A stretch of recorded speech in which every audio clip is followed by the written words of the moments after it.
fucking knock my stuff. It's the most authentic part of this. Anyway, no. All right, you're good. Good, man. Jamie. Yes, mate. Jamie Hall, thank you for your time, man. Thanks for coming in. I've known you a long time.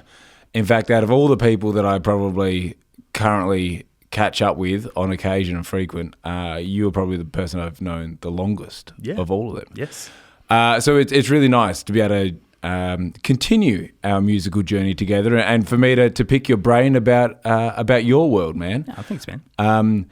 So I'm just gonna come out and start with, I think that you are the best male vocalist that I've ever met. Right? You have a phenomenal voice that never fails to give me chills, and it's always an honor to do gigs with you. So I want to start by hearing about that voice and what goes into it that people don't see to nurture what we hear now. This is probably going to annoy you mildly, but look. It probably doesn't come as a surprise that I guess I am a natural singer. Yep. So even as a kid, I was in choirs and winning singing competitions and that sort of stuff. But like sort of after, I don't know, about 11, when the voice started getting a bit squeaky, I had like a year 6 teacher, sort of destroy my self-confidence by telling me that after my voice broke, I wasn't going to have a voice anymore. So I sort of stopped singing from 11 to, high school helps as well. So going into high school and I'm going to be part of the choir as like the 5 foot, 100 kilo kid probably wasn't really my pathway to social success. So it's like sort of sitting in that pocket from, 12 to 16, and I got to year 11 where I was learning a bit of guitar and, just sort of stuffing around, trying to find subjects where I, didn't actually have to do much work, but got to spend time with a lot of friends. And a lot of my friends were artistic or musicians that were far more, technically talented than I was. And it legitimately wasn't until after a friend of mine, Nelina, and I don't know if you remember Nelina as well. So she was a drummer, and they were doing a cover of Mustang Sally. Yeah. By the Commitments, and the teacher at the time was like, "We need a vocalist. Anybody know anybody who can sing?" And Nelina was like, "Hey, Jamie can sing," and so I got up and sang Mustang Sally, and sort of one of those there's moments where I just sort of got up and just sang, and sort of voice sort of instantly sort of came back, and that was, that led to, fronting a cover punk rock, early 2000s metal band. Yeah. And sort of that was where I sort of started singing again, through the sort of early to late teenage years. And then from there, I sort of, didn't do a whole lot, but I spent 2 years playing a lot of acoustic shows in Bunbury, but once I moved to Perth, it was a bit of a too big of a pond for a small, small fish with not much confidence. Yeah, right. So from a voice perspective, I really stopped again singing for, any real serious way for 10 years. And what you quickly realize as somebody who I wouldn't class myself as being a proficient guitarist. I can get by, but I was always my voice can sort of guide me through. But when you don't sing like any muscle, it sort of loses a bit of its shine. And every time I went to sing at an open mic night where I hadn't rehearsed or I hadn't been, singing a lot, I was constantly in that state of hating what came out of my mouth, right, because of the fact that I knew what I was capable of maybe previously, or what I had in my head that I wanted to come out, but physically my body just wouldn't allow me. So it was sort of having to then rebuild that confidence in my voice and rehearsing and making sure that I was playing every couple of days, trying different songs that maybe pushed my range a bit. And I guess learning to understand that there's certain like things about my voice that make it unique, and trying to sort of lean more into those than trying to be somebody else, if you know what I mean. Yeah, I do. Yeah, I do. So, and so when you and you know, I love hearing the journey, and when you retrain your voice, like you said, you have to rebuild it. Like, what does that look like? Is like, you know, in my head, I'm going like there's scales and there's like noises and stuff like that. But or is it just singing what you want to sing? Honestly, for me, I'm not a technically trained musician. I'm not somebody who knows scales or, you know, barely know the chords I'm playing most of the time. So most of it is just finding a song that I like to sing, or writing a song that, you know, I want to sound a certain way, and trying to find the right way to get there. Yeah. It, you know, from a inspiration point of view, my favorite, you know, vocalists as a 17, 18-year-old were Jeff Buckley, you know, Diorama era Daniel Johns. Yeah. And Joni Mitchell. Right. So, you know, they're three people who sit in a particular pocket, you know, especially vocally, you know, falsetto heavy. Yes. And with, you know, Jeff, his, you know, it was that sort of like that guttural power and emotive vocal delivery. And that was sort of something that always has found natural for me. You know, we sort of spoke before the cameras came on about, you know, singing in, you know, these cover bands as a kid, and something that I quickly realized watching somebody like Billy, for example, was that he's got a frontman mentality, right? He knew how to get people dancing. Swagger. He was swagger, exactly. He was comfortable on stage, not behind a guitar. Whereas for me, standing up there with just a microphone in front of me was terrifying, and I never felt 100% comfortable. Whereas if put a guitar in my hand and have me singing my own tunes or whatever it was, I felt way more comfortable to just lose myself in the music. And that's sort of when I found people became a bit more receptive to me as a musician, was when I guess I just let rip and just let my music sort of speak sort of through my voice, instead of, you know, I'm not somebody who sits on the stage and talks for 5 minutes or, you know, anything like that. But you know, I will bust out a big note, or, you know, that's sort of more my bag. Yeah. So I guess, you know, from a technical side, there's not a lot to say other than, you know, like ultimately your voice is a muscle, right? Like, and even people who aren't naturally gifted singers know that the more you do it, the more you sing, the more you're around people who can say, hey, that's a bung note, or that's, you know, whatever, you know, that's when you actually start, you know, being able to go recognize what's sounding good and what's not, if you know what I mean? Yeah, I do. And so for me, it was just putting the time and effort into rebuilding it and getting a bit more confidence in being able to get up and sing a song without hating myself afterwards, knowing that I hadn't done the work. It's so funny you say that, because I've seen you perform quite a lot, both back in the high school era, but also as a soloist. And I don't think I've ever seen you perform where you haven't captured the room, right? Like, for me, it's such a wonderful skill to have, and I don't even think you realize that you have that, right? But it's it's chilling, it's haunting, like how powerful. And like you said, you don't need to be a front man, because you do let your voice capture the room and create that energy. And I think it's amazing. But I'm also fascinated. So, like back in high school, we were both in these sort of like, you know, more heavy rock kind of bands. You know, there's no grudge here that the fact that you were in the rival high school band to mine. That's totally fine. We've definitely let that go. Sure. I mean, I have. It's, you know.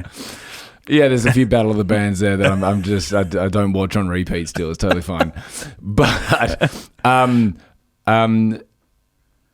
you did used to sing and play a lot of the, you know, the new metal and the grunge and the punk and that sort of stuff. Whereas now you are this I don't know, I'll use a soulful, delicate, but, you know, powerful. I don't know how they have those two in the same, but it is, right? Yep. And how has your taste or influence shifted, or has it, or you know, was one more authentic than the other? I think it's a time and place thing, partly. I think as a teenager, you know, if I had have put on an acoustic guitar and like tried singing some, you know, Bon Iver style falsetto, I probably would have gotten the shit beaten out of me. But I think with the progression, I guess it's, you know, you broaden your musical horizons as you get older. I guess I started listening to a lot more, I guess, more acoustic sort of troubadour type music. I really got into Radiohead and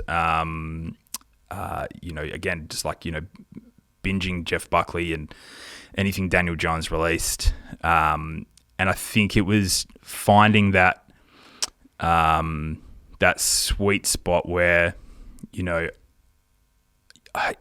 back when I was, you know, obviously in high school singing those songs, you know, I would, you know, sing for 2 hours and scream my guts out, and then next day I would have no voice. Yeah, and right. There's no way I would have been able to back it up and then sing the next day. Wow. And it was probably more that I got to the point where I was like, you know, that's not necessarily me as a vocalist. And you know, even like looking at the way that my voice has sort of been molded over the years, it really has come from a lot of like listening to the way my voice sounded and going, I don't sort of fit where I think I fit. Right. And, you know, I think, you know, going into, you know, there's a bit of mental health stuff here, but, you know, I was diagnosed late life ADHD at 37. And part of that process is masking, right? So you're turning yourself into somebody that you don't necessarily fit with. So for me, you know, I was trying to fit in as somebody who, as a 17-year-old, wanted to be able to hang out with, you know, the people who were playing punk music and metal music. And it wasn't that I don't like that music, but it wasn't necessarily who I was as a person. Yeah, okay. I was actually quite introverted and, you know, and that sort of stuff. And as I sort of went on, I would keep on sort of reinventing myself as something that didn't necessarily quite fit. And after, you know, post-diagnosis and all that sort of stuff, as I've sort of gone through the journey, the last couple of years has really been about finding my voice, about something that if somebody listens and hears me, they will be like, oh, that's Jamie Hall, right? 100%. And so that's sort of what it's more been about. It's not necessarily getting away from what I used to sing, but it's sort of more finding who I am as a musician, as a songwriter, and finding the pocket that I fit in, I guess, and what feels natural to me. You know, I used to play a lot and, you know, this sort of more bluesy stuff, and I never really felt completely natural until I was really sort of belting out a note, or, you know, I would chuck a falsetto note or whatever in there, and that would feel a bit more comfortable. But sort of over the last couple of years, sort of, you know, just leaning more into that acoustic alternative country sort of vibe, you know, a lot of Ryan Adams listening, that sort of stuff. So yeah, that's probably, you know, I guess, where it has gotten to. Yeah. And you've mentioned confidence. Was that linked to the diagnosis and overcoming that confidence to get back into music? Has that helped? Yeah, I mean that was really part of it, right? Like part of the diagnosis of ADHD sort of comes with, the motivation issues, with concentration, focus, criticism of yourself, but also thinking that there's some sort of like invisible criticism elsewhere in the crowd. So I spoke about going to an open mic night but not playing or rehearsing. So it'd be like once a year I would go, you know what, I'm going to restart this music career of mine. I'm going to go and smash an open mic night. And then as the open mic night progressed, it would be like 8 weeks out and I'd be like, gotta rehearse. Nah, wait, nah. Yeah, right. And I wouldn't. And then I would go and play the open mic night, or I would cancel on the night just because I was freaking out. Yeah. Or I would go and I would play and then I wouldn't sound like I wanted to, or I would screw something up. And in my head, I would be telling myself like, why did you bother? Why did you even do that? Everybody's just talking about how shit you are, blah, blah, blah. And so it would be another year before I got that motivation to go, you know what, I really miss this music thing. I want to get up and play again. And it was like basically like 8-9 years of that until essentially late life diagnosis, and had raised a kid and all that sort of stuff, and sort of went, you know what, I've got to do something for me, and started just putting the time and effort into it. And obviously the mental clarity helps, and medication and therapy and all that sort of stuff to get the types of things that help you be able to navigate all of that. But that's essentially that was the nexus behind it all, is that the need to combat those voices in my head by going, you know what, no, I've put the work in. Yeah. I've done my rehearsal, I've done this many gigs, and that builds more confidence. And that doesn't mean that I'm going to be sitting there every show and feeling great about it. Every time I play, I swear to God, there's somebody in the corner going, how shit's this guy? But, the reality is that I know that I put the work in to get to the point where I should be able to go, you know what, I might not be everybody's cup of tea, but I'm somebody's. Yeah. Right? Yeah. And I'd hope as well, because, I mean, there's a difference too, right, between pleasing everyone and nailing what you want to nail. Yep. Right. Like, so, you hear people whinge about other genres of music, full stop. They can be elite in their genre, but they could be not someone's cup of tea, right? Yeah, absolutely. But I think as well, like, so you clearly found a way to break the cycle, right? Yep. And I know a lot of people that were in rock bands, typically rock bands or heavier bands in high school era, early post-high school, take, 10, 15 years off and then kind of come back to music later on. You are now gigging quite a lot, and you're getting paid. Like, it's not just like open mics now. You're getting paid, and you're getting like some pretty phenomenal reviews even for the weddings and stuff that you're playing in now. So people are like choosing you as like the music that they get married to. Yeah. How do you kind of how did you set your expectations breaking the cycle, getting back into the open mic scene to have this focus, to kind of keep progressing, to keep breaking that cycle, to be doing what you're doing now? Honestly, just keep turning up. Like that's been, even something like today, back in the day, I would have like 100% like gone cancelled, not turned up, or we would have brought the studio to your home. That's fine. Yes, you are relentless like that. But obviously everybody has, everybody has a why, right? Yeah. That tends to be like, the reason most people do anything, whether that's, going and work on the mines, whether that's, whatever it is. For me, it was, my partner was, unwell and wasn't earning an income. And so for me, it was this opportunity to do something that I enjoyed, that, I felt I was pretty good at by that point. And I, could see that it was capable of bringing in a little bit of extra cash here or there. And so it was really just about just keeping on plugging away, playing as many shows as I could, reaching out to as many agencies as I could with whatever I had at the time, which was, a demo reel and a photo. I'm notoriously introverted in person most of the time, but I'm a real solid social media networker. Yeah. So that's something that I'm pretty good at building friendships online. I guess that's probably, I don't know, it's the millennial generation, right? Yeah. For somebody like me, it's that's how I learned to make friends was online. So at being able to channel some of that into building and networking, that's really all it was from.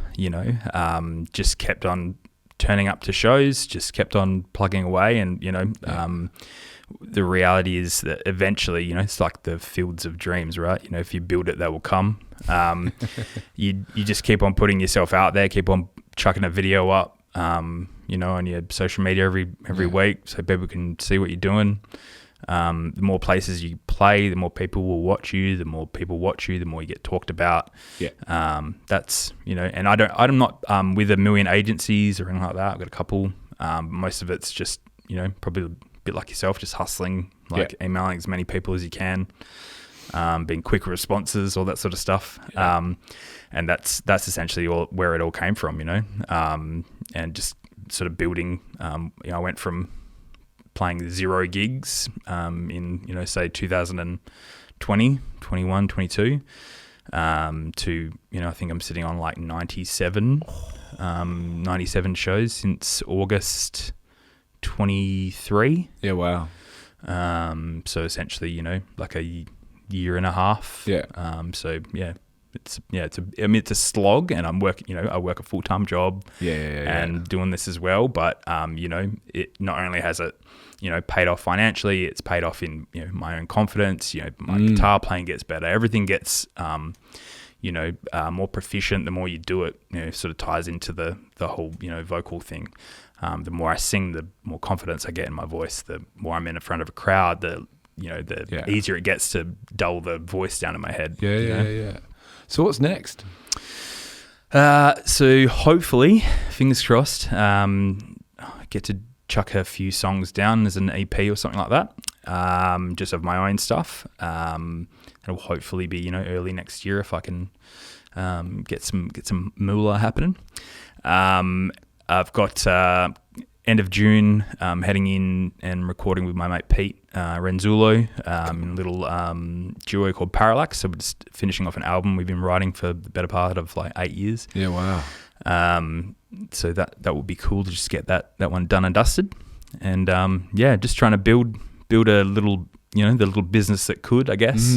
Eventually, hopefully, I won't have to work my day job full time, and I can sort of split my time a bit more evenly across the two things. But do you have a defined goal? It sort of morphs. When I first started getting back into gigs, you see people, obviously making a bunch of cash doing weddings and stuff like that. I'm probably not going to be the wedding DJ dude. I'm probably more the guy that's going to play you down the aisle and maybe some cocktail tunes. Yeah. That's not necessarily even my goal at this point. It's really just, I guess, building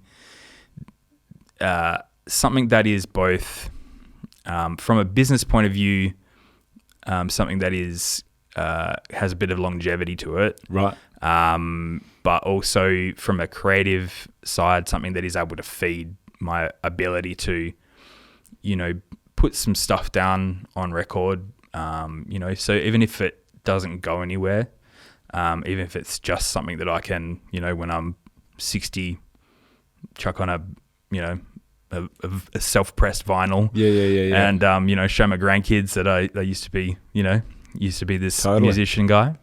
That's probably, I don't have lofty goals at this point. I really feel like even though there is quite a lot of grey in my beard, I don't feel like I'm like, I'm only like a year and a half really into sort of building something that has taken a lot of, effort and motivation and drive to keep on turning up even when I'm tired and, worked a long week or whatever, and still, getting up and doing the gigs and still motivating myself to reach out to new places and, as I said, doing weddings and stuff like that. That's great.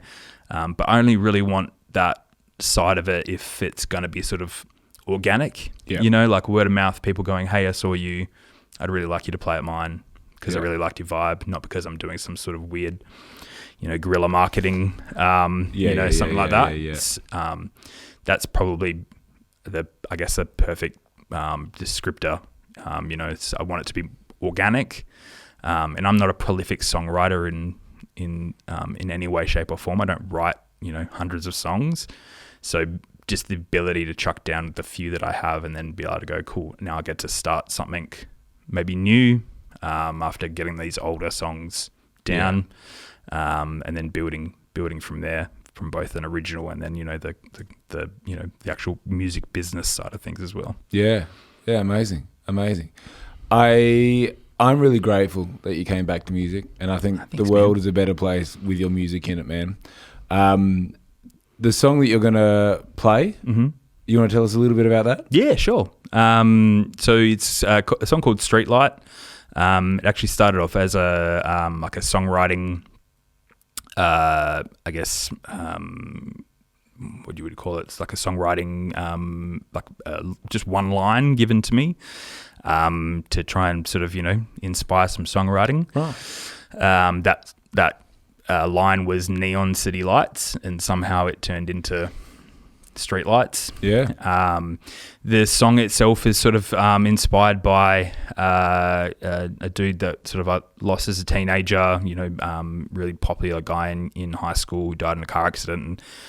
And the sort of premise behind the song is, not being able to say goodbye to people who die in that sort of way. This particular song, I sort of had his partner in my sort of head while I was writing it, about how hard it would be to, wake up in the morning and find somebody gone that you didn't get to say goodbye to. But, and sort of the idea that, every time you go to sleep, you're sort of envisioning the way they went, or not being able to say something to them or to hold them again. And just how sort of harrowing that would feel. I've never lost somebody in that way myself from a personal point of view, in that sort of, not getting to say goodbye. So it's a happy song, but it is, probably up my vein of, that sort of melancholia sort of, I don't know why I can't write happy songs, but this just seems to be the inspiration that sort of comes to me. Yeah, but there's equally there's an art form there, and there's a I don't know. Sometimes songs are like therapy. Absolutely, yeah. I mean, as sort of spoke about it earlier, like sometimes you write these songs, they come from somewhere, and then you actually have to sort of sit down and go, where the hell did that line come from, and sort of almost like reverse engineer it in your own brain to go, oh, okay, that's where it's come from, that's where that emotion came from, that's where that line was fed from, some in the back reaches of my brain. I look forward to hearing it. Thank you very much for chatting, man. Thanks for having me, dude. Appreciate it. Jamie Hall.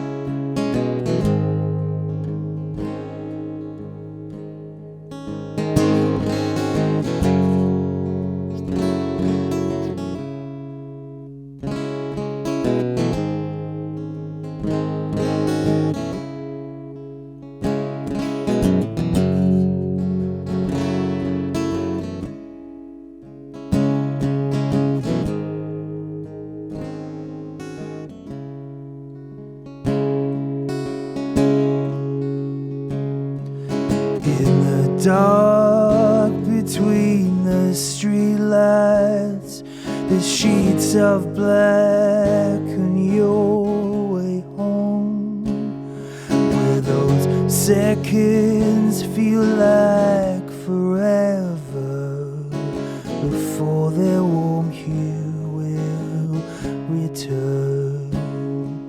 I look for you like a lover while our buzzing city sleep. I held you close forever, but only in my dreams.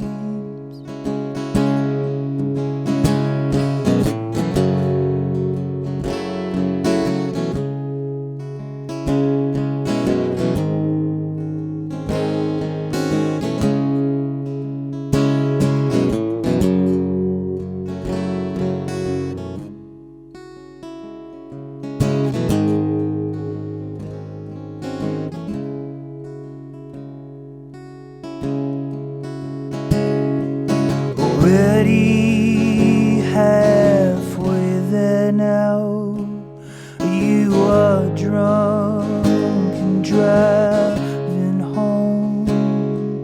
I wander close to houses to see the secrets they all hold. I look for you in my slumber, but I never hear a sound. I'll never hold you ever, not even in my dreams. I never hold